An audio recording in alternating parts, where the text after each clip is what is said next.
Rolled a couple times, probably.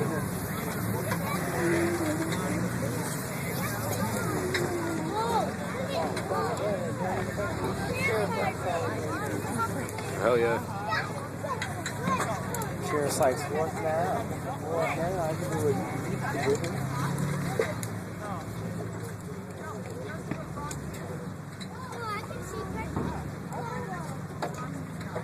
Uh-oh, here comes the sheriff. He's saying you're not supposed to be up there. You gotta get him.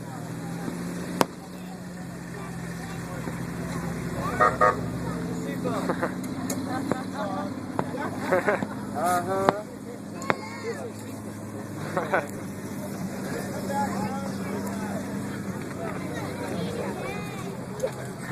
Pretty funny, the cop's like, oh, my bad.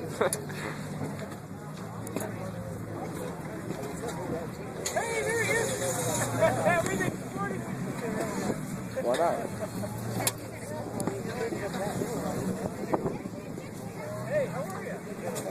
Michael and his ATVs.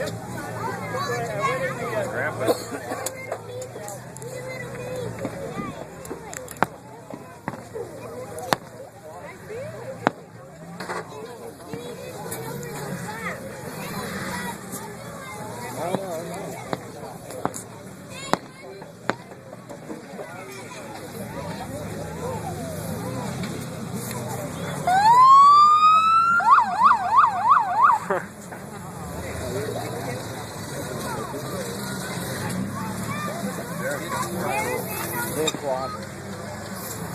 Start booing at the cop.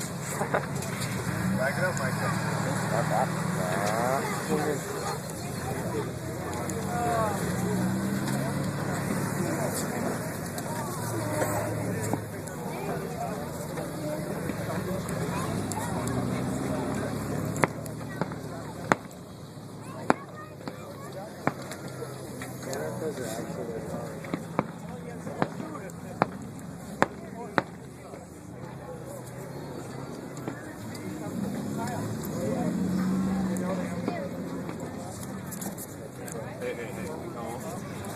Michael.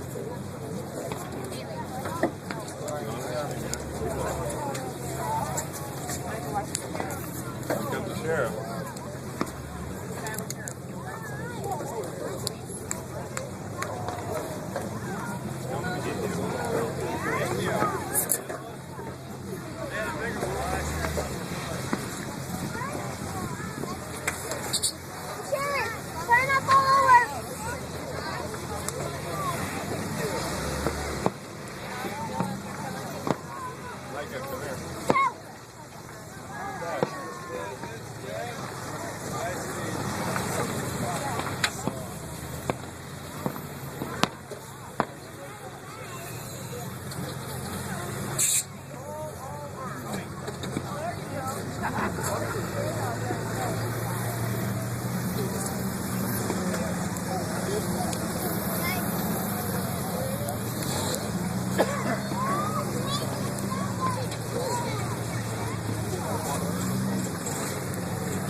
How you guys doing today? Lots of kids, I like that. Well, thank you for coming out to the 130?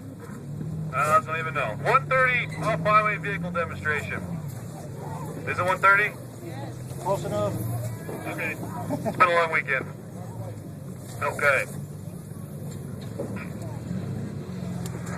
Alright, we'll get things started today. A little bit of what I'm going to do is explain what we're doing here and talk about some safety things out in the trail. And to get things started, I'd like to introduce myself. My name is John Canisar, and I'm a volunteer at the Maricopa County Sheriff's Office. I'm in the Bosse.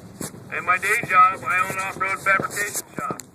Doing that for 14 years. I've volunteered in the Bosse for almost 11. I grew up in the middle seat of my dad's four-wheel drive Chevy Love pickup. So four-wheels remains very important. It's something we did as a family. It's something I enjoy. And needless to say, it's something I like to try to keep and protect as well. Everybody out here, part of the demonstration, these are all their own personal Jeeps. These are all people that are very active in the off-highway vehicle community. But one of the biggest things we do is preaching responsibility, whether it be through our actions or even doing the cleanups. All these guys go out every year and do the volunteer cleanups out in the areas, make sure we keep our lands clean, make sure we keep them open. Yeah, give her in a minute, we'll get somebody doing something.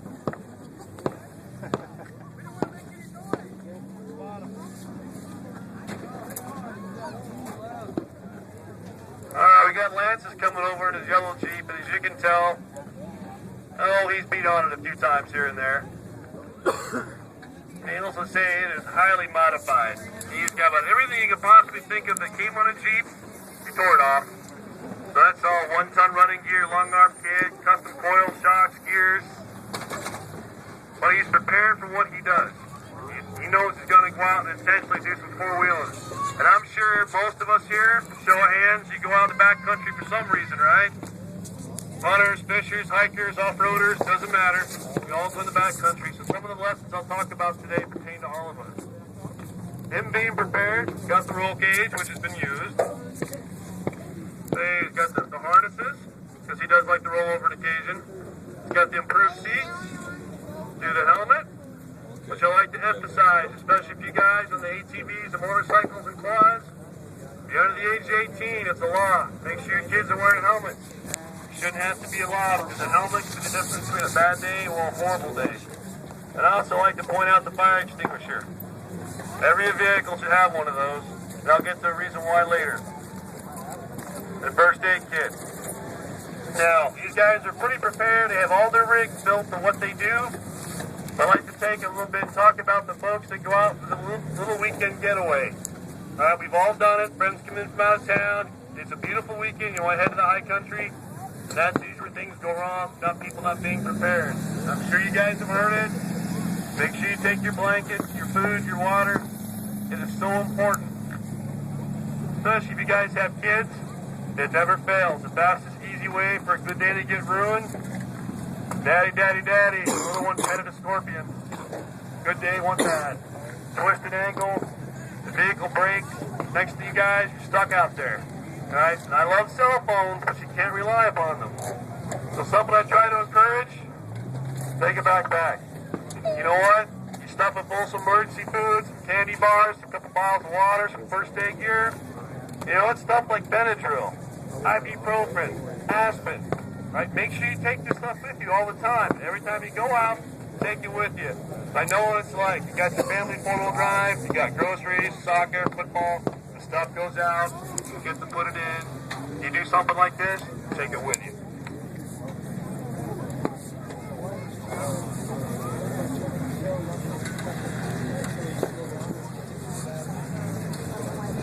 Now you see the lady in the orange? That's rocks. And what she's doing, she's spotting. This is something I like to preach too. You get something like this, it's very, very technical. Wheel placement is everything. And it's nice to know if you're just stuck a little bit, or you're stuck a lot. So I talk about folks going out on the trail, with my experience in the Sheriff's Office comes into play for the search and rescue, or the folks that got stuck and they weren't expecting it. So I like to preach one little phrase, when in doubt, get out. You know what? You come across a sandy wash. You want to check it out. See how soft the sand is. Can your vehicle make it through? How deep is that ledge on the other side? A lot of guys I find they get high-centered, which is probably the worst way to get stuck, because they say, I didn't know what was on the other side. What business do you have driving down something you don't know where it goes? Right? Take a few minutes, get out. Whew. As you can imagine, you put a lot of faith in your spotter, so it may or may not be good exercise for you and your best friend or your significant other to attempt that. A lot of faith. Hey, how many folks out here go to the backcountry but have children, small children, parents and grandparents? Okay? All right, here's a little something. This has come from my heart, from both previous experience for having to look for them, and also my experience as a parent. A little bit of advice. I'm sure if you haven't had it happen to you, heaven forbid, I hope you haven't, but I'm sure you've heard the news. Family goes camping up north, they go down south, and little Johnny wanders away. Right? It's the fastest way to make a good day go bad. Buy your children a small $1, $2 whistle. Alright? Walmart, Sports Authority, Sporting Goods Store, whatever. You give them that whistle on a necklace, you put them in his pocket, and little Johnny or little Jill can run around the camp all they want. If they wander off too far, which we all know kids will do, you tell them, you get lost, you want your parents, you blow the whistle.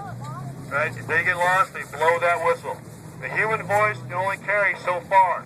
And to put something in perspective, us as search and rescue teams, a lot of the times we're down in canyon valleys where our radios don't work. We will communicate via using a whistle. We have a short blast system we'll use. And every now and then, we might get lucky because the person who are lost will hear the whistle and come to us. So, $2, $1, $2 can make all the difference in a bad day. All right, looks like we're going to have an extraction demo. Oh, we made it. Darn it. All right. Okay. Oh, something else, too, I want to talk about. I won't preach too much longer. Cell phones.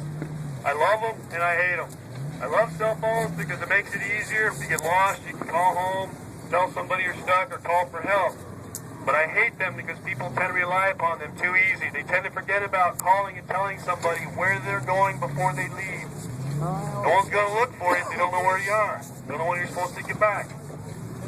But if you do find yourself having a situation where you need to make a phone call, I'm sure you've all been there. You got your cell phone, trying to stay on top of the trunk, trying to make a phone call to get out, looking for that one bar service. The way the digital phones work, they connect to the network. It takes a certain amount of connectivity to make a phone call. But more often than not, you may still have a very good chance of getting off a text message. Alright, so think about that. If you can't make a call, try doing a text message instead. I can tell you from personal experience that it's worked for me. Alright? Because the phone will keep trying to fire that off, and that's all it takes. This is where we are, we're in trouble. Okay? Well, normally we have a few more vehicles out here, but people are starting to break things.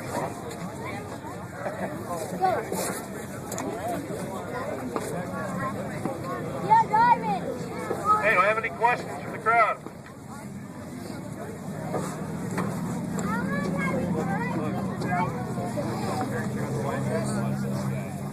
We've been doing this every hour on the hour for the last 2 days. And we're running out of Jeeps. Well, Tail, you guys want to welcome to kick back and enjoy the show. I'm going to head back to my booth over there. If you guys want to talk about anything, feel free to come on over and take a look, ask some questions. These guys will do something silly, I guarantee it. You guys have a wonderful day. Thanks for coming out. Watch your kids.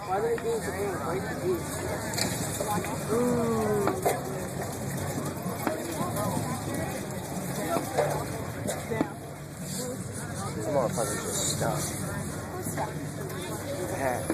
Oh, never mind. He was stuck. He's just not going nowhere.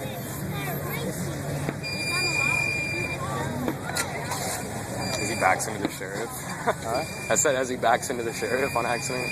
Right? That'd be so funny.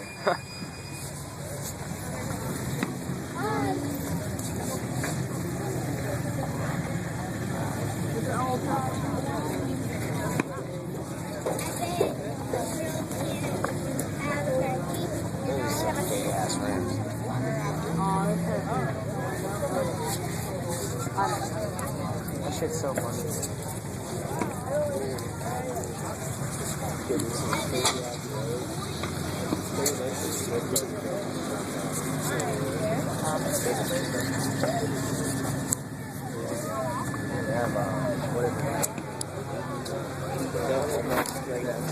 Rock wall. People do that shit. It's crazy. I've seen so many people flip on that. Literally, the walls like this. People doing this?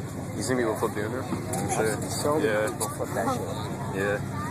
That shit's so funny though. I don't know how that kid flipped his truck right by my gate, dude. It must have been flying.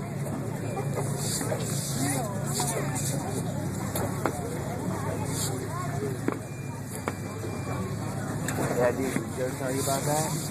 This big LS F-250, you know how Joe's road to get to his house is like this? Well, the dudes in his truck on the other side had their truck flipped upside down in the rear. The whole cabin was smashed, They dude. lifted for that 250. We don't know how the hell he did that. Like it didn't even look like it made sense. Like that kid must have been the first time that kid drove a truck. Yeah, like I for saw real, a like. red F-250 sitting on its side on the I-17. Yeah, you're supposed to be kind of whip in and out of trouble. You can't do that with a lifted car. Like, it's just, it don't do that. Lifted trucks are for off-roading. Yeah. Way higher up. It's just a lot of leverage.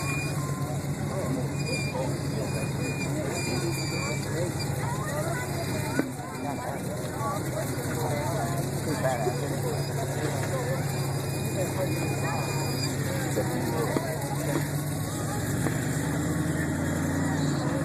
Something. That's a 454.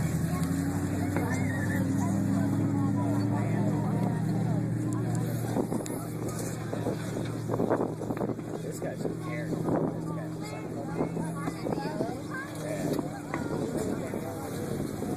I got scared.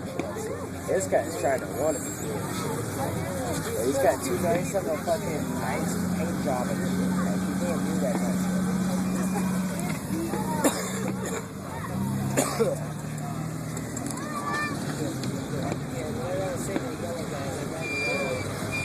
He's on.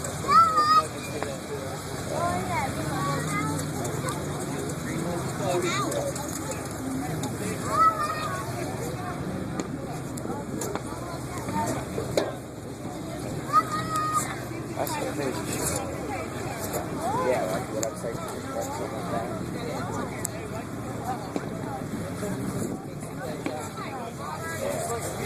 Yeah, you can put them on like the lower bars, or you can put them on the top of the sheet. Yeah. You can put them on the side like that.